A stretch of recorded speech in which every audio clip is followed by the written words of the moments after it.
In the early 1900s, there reportedly lived a man named Frederick Zozzaby.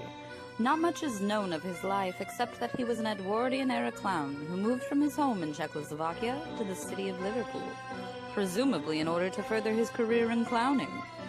Zozzaby is Czech for big nose, which Frederick indeed possessed. He was known to exaggerate his already unusually large and pointy nose with putty and red paint, creating his trademark look as Zozzaby the Clown. Life in Edwardian times and the preceding Victoria era would have undoubtedly been a struggle for someone in the meagerly paid and less than respectable business of clowning, the pressure of which perhaps led to his untimely death as he committed suicide in his Liverpool home sometime between the year 1901 and 1910.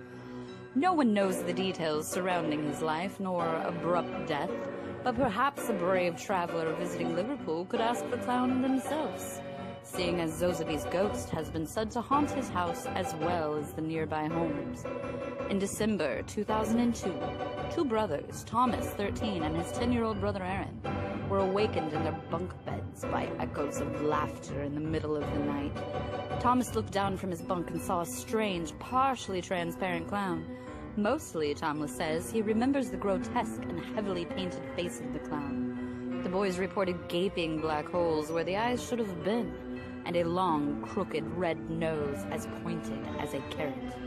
He was surrounded by an aura of green light, and while he held his left hand on his pot belly, the other hand pointed at the boys as the clown rocked back and forth, his unnatural laughter echoing throughout the room. Aaron screamed for his mom, but no one seemed to hear. Thomas climbed down to comfort his brother, and at this point a sickly sweet smell filled the room. Thomas tried shouting, but the parents say they never heard the boys cry for help. The clown suddenly stopped laughing. His expression turned dark and serious. He pointed again to the boys and then curled his finger, beckoning them to him. Thomas summoned up his courage, took his brother's hand, and ran towards the door. They passed within inches of the clown, who shouted something they couldn't understand and tried to grab Aaron's clothes. Aaron felt the fluff of the pink button of the clown's outfit brush his face as they exited, but the boys made it to their parents' room.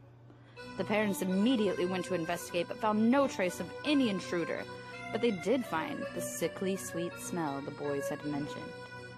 The owners of the house 50 years earlier had an almost identical experience when their two young sons woke to find what they called a skeleton clown laughing in the doorway to their bedroom. They made the same dash to their parents that Aaron and Thomas would make years later, and their parents came to investigate as well, only to be made nauseous by the sickly sweet smell that hung in the air. It wasn't long after that the father of those first two boys passed away, and at the open casket funeral, the boys recognized the awful smell as it lingered around their father's body. It was the smell of embalming fluid.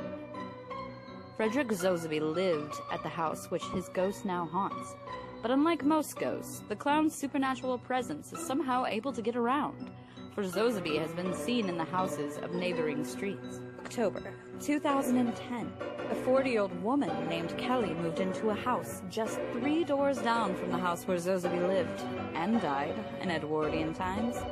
Kelly had no idea who Zozzaby was, and when she moved into her house, she set about decorating the living room first.